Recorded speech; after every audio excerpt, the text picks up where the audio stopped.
So yesterday DSJ comes in, depending what tournament you played, he comes in at like what 70-something% owned, or in the lower stake stuff, I think it was 65-ish. I don't know, something like that. Funny because I had this talk with Ro before the slate, and I'm like, man, you know, like it really feels like this guy can be 80% owned. It really feels like this guy can be 80, but I don't know because. I mean, awesome old projections were telling me 60-something. Anyway, they were pretty accurate. It was 60-something to 80-something. Anyway, if we were to know this beforehand, I had asked, then it was, do you still play DSJ? Is he a bad play? At what point do you stop playing him? Yo, once the DSJ wasn't a bad play, ownership not considered. Right? At least I think. I don't know. How about Trae Young with floors of all floors? That we'll get to that in just a second. So my thing, Real King, thank you for the 20 months, brother. Heck yeah. So my thing was, if I told you in, say, the $55 tournament, he was going to be, and here, I'll bring it up for you guys. He was going to be, if I told you yesterday, DSJ was going to be 76% owned. You know, 76. Not 60, not 50, 40, 76. Almost the entire tournament, dude. Had DSJ. It doesn't matter what his price is. Well, it does matter what his price is because, you know, value and how often does he get there matter. But eventually, you're going to get to a number where it doesn't make... Like, for example, what if I told you that out of 3,100 teams, 3,099 people had DSJ? Would you fade? The answer is yes to I would hope the answer is yes for you guys. If not, deactivate and self-exclude. Because you're just not going to win you're not going to win ever if that's not a yes for you. So, if it's yes there, what number do you start saying, no, I'll play him? So if at 3,099 you say, I won't play him. At 3,098 you won't play him. How far low does the number have to go for you to say, all right, now I can start playing him again? You know, there has to be a point there, right? And for every minimum salary guy, because DSJ yesterday was very close to minimum salary, what is that point for you guys yesterday? Yesterday, I thought, so projections read like what, 60-something%? I thought, man, it could be 70. It could be, I want to say it could be 80, but I'm being conservative, so I'm going to say 70, 75. Each player is different, though. Of course each player is different. Duh. Like, if Luka Doncic was 3K, there probably isn't a scenario where you fade. You play him every single time. 99.99999 all the way, you know, forever. It's I don't know. To me, there has to be a number. So for DSJ, obviously not Luka. What do you do and how do you get there? I don't know what that answer is. I think once the ownership crosses 50%, there's no need to have more than projected ownership considering a normal size slate like last night. So we'll get to some of the guys that didn't play. Him.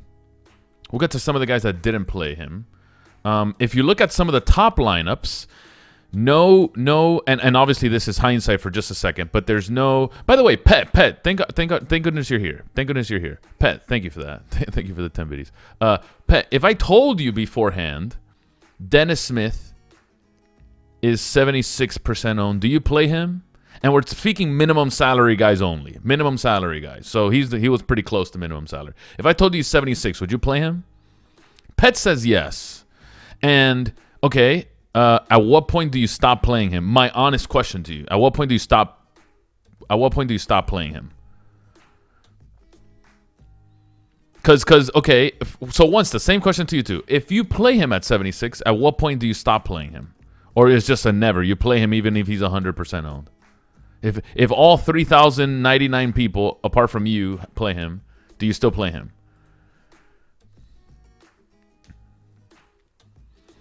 I have no problem playing guys like him because I can go more contrarian elsewhere without the issue. Okay, He was like a 6.5K guy last season. But I'm playing against the field. I'm playing against the field. Okay, so here's what I'm asking then. If you guys will never fade him, if I told you 3,099 other people also have him, you would never, you'd be the 3,100th people and just make it a cool 100% in a GPP that all have DSJ. I don't know how that is correct, but I believe you guys.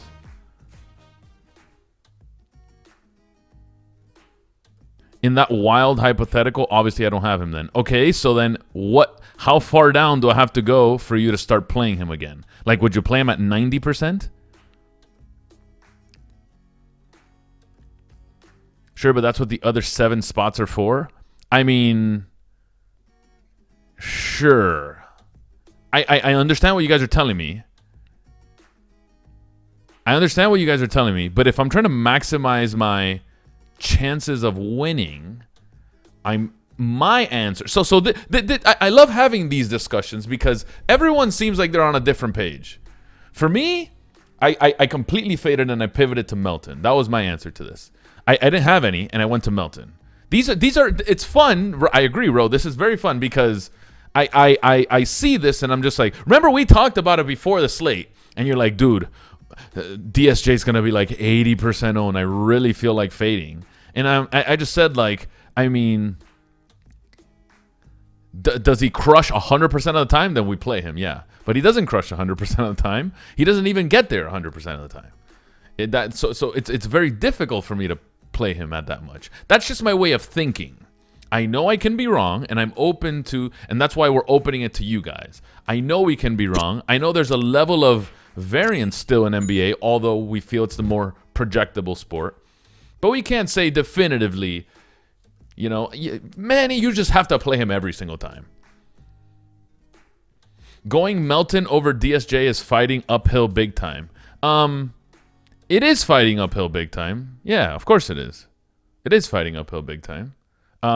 They're both the same price, so it's not even a price thing. One's a starter. One probably sees more minutes, or will see more minutes. The other one is a backup that won't see as many minutes as him. I got it. The other issue I have is one was 80% owned. The other one was a fraction of that. You know what I mean?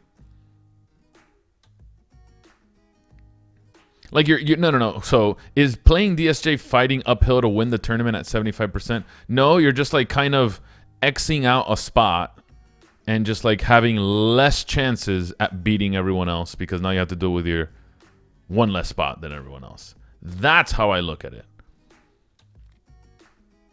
Smith got potentially worse script and got same amount of minutes as Melton on a near ceiling script outside of Tyus injury.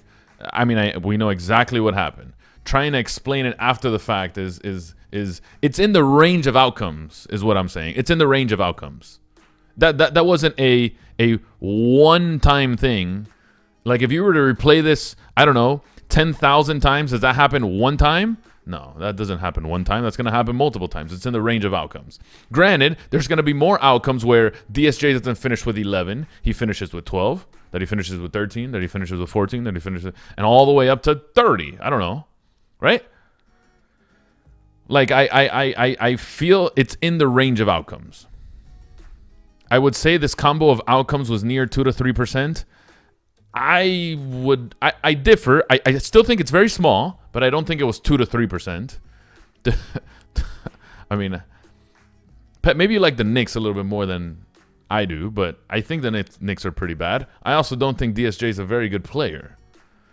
Anyway, I do think he is much better than what he did yesterday. Of course he is. I am not doubting that. And if you were to just put both of them together without ownership included, he is a much better play in DFS. Much better than is Melton. Is there scenarios where Melton can outscore him? Of course. Is there scenarios where Melton can outscore him by 1? Sure. Can be tied with him? Sure. Is there scenarios where he could be a little bit less? Sure. Is there scenarios where DSJ greatly outscores Melton? Of course, always. And there's going to be more scenarios where DSJ does better than Anthony Melton. A million times. A million times. Yep.